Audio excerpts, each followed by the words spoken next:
Rappelez-vous, il y a 15 jours, on était à Hockenheim, circuit de très très haute vitesse. On atteignait plus de 350 km/h en pointe. Donc on avait des ailerons très très fins, très très réduits. C'est avec Monza, le circuit où on a les lames les plus fines de toute l'année. Ici, eh bien, on change tout. Et on va rejoindre Yves Géniès pour les explications.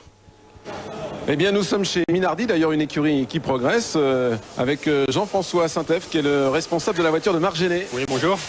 Alors, il y a quelques instants, vous avez vu qu'à Hockenheim, les ailerons étaient réduits à leur plus simple pression. Ici, recherche maximum de charge, Jean-François. Tout à fait. Donc, à l'inverse de Hockenheim, où tout le monde roulait en configuration, je dirais, biplan, ici, nous roulons une configuration plutôt type Monaco, avec un maximum d'ailerons et d'appendices aérodynamiques derrière.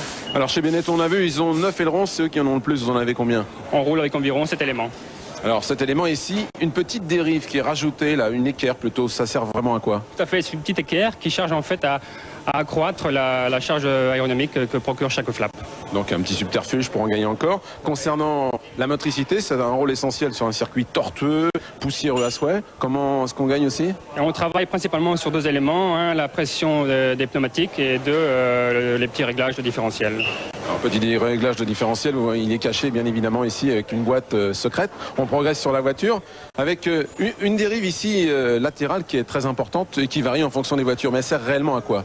Elle sert principalement à protéger l'écoulement sur le fond plat en évitant les perturbations de la roue avant. Alors, ce qui veut peut-être dire que s'il y avait un garde-boue comme une moto, on n'aurait pas ce genre de dérive sur une voiture? Cet élément serait beaucoup plus réduit, en tout cas. Alors, on passe à l'avant, l'aileron avant, parce que l'aileron avant et l'aileron arrière, c'est environ 30% chacun à peu près de la charge aérodynamique. 40% à l'avant, oui. Donc, charge maximum? Tout à fait, maximum aussi, comme à l'arrière, pour équilibrer. Alors, la vitesse de pointe est de combien ici sur le circuit en ligne droite? On atteint les 280 km/h environ. Alors, la voiture pèse 650 kg et vide ici, avec le pilote. Et à combien on a la charge quand elle est à 270 km/h? Et à 280 km/h, on a environ, cette configuration-là, 1,5 tonne d'appui, 1500 kg. Alors, est-ce qu'on peut imaginer cette voiture dans une autre situation? C'est-à-dire, pas vraiment sur le plancher des vaches, comme on dit? Oui, tout à fait. Donc, on pourrait, l'image, la faire rouler à l'envers dans un tunnel collé au plafond.